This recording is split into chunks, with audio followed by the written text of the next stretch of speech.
Ini ialah panorama kampung Sungai Jagung, Sungai Petani, Negeri Kedah, Darul Aman. Bilangan penduduk di kampung Sungai Jagung dianggarkan berjumlah 1.200 orang dengan jumlah rumah dianggarkan lebih daripada 400 buah rumah. Kebanyakan penduduk di sini bekerja sebagai nelayan, menjalankan aktiviti menangkap ikan, ketam dan lain-lain hasilan sungai di alor-alor dan hutan pai bakau yang terdapat di Sungai Jagung dan Sungai Merbuk yang berhampiran. Di samping itu, ada di kalangan penduduk di sini yang terlibat dengan aktiviti pertanian seperti tanaman padi, berkebun dan menternak ikan. Tidak kurang juga yang menjalankan pekerjaan sendiri seperti berniaga. Di samping ada yang bekerja di dalam perkhidmatan awam dan sektor swasta. Kepesatan ekonomi dan peluang pekerjaan yang banyak tersedia di kawasan Sungai Petani terutamanya menyumbang kepada pembangunan taman-taman perumahan dan pertambahan jumlah penduduk yang semakin meningkat. Aktiviti keagamaan bagi penduduk kampung Sungai Jagung, terutamanya untuk menunaikan solat Jumaat, tertumpu di 3 buah masjid yang terletak agak jauh juga dari kampung Sungai Jagung. Sebahagian penduduknya menunaikan solat Jumaat di Masjid Ibrahim, karya penghulu him Sungai Petani. Sebahagiannya pula menunaikan solat Jumaat di Masjid Al-Amin, Sungai Layar, Sungai Petani.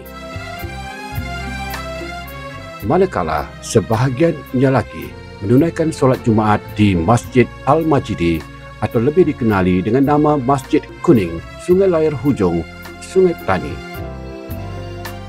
Sembahyang dan masjid adalah dua perkara yang tidak dapat dipisahkan dari kehidupan umat Islam.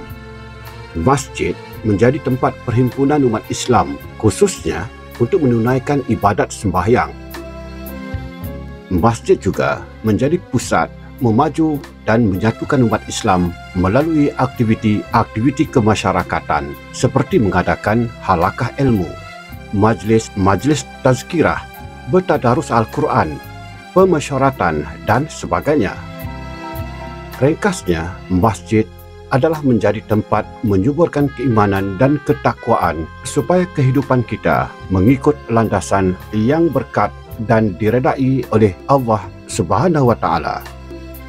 Maka, ungkapan kita membina masjid, maknanya kita membina atau menyediakan tempat perhimpunan umat Islam untuk beribadat, berhalakah ilmu, bertadarus Al-Quran, bermesyuarat, dan lain-lain amal kebajikan.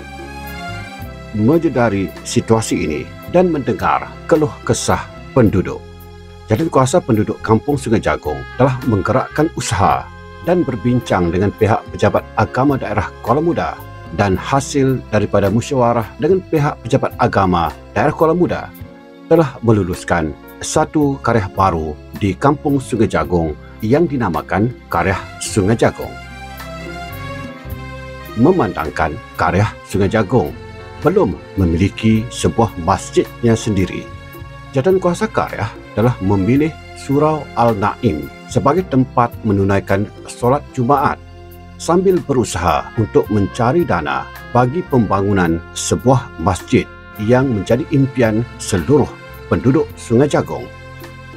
Bagi mencapai cita-cita dan impian tersebut, langkah demi langkah diatur oleh Jaduankuasa karya Sungai Jagung, mencanang sana-sini agar ada yang sudi menderma, bersedekah, berwakaf atau berinfak bagi mengumpul dana pembinaan sebuah masjid di karya Sungai Jagung.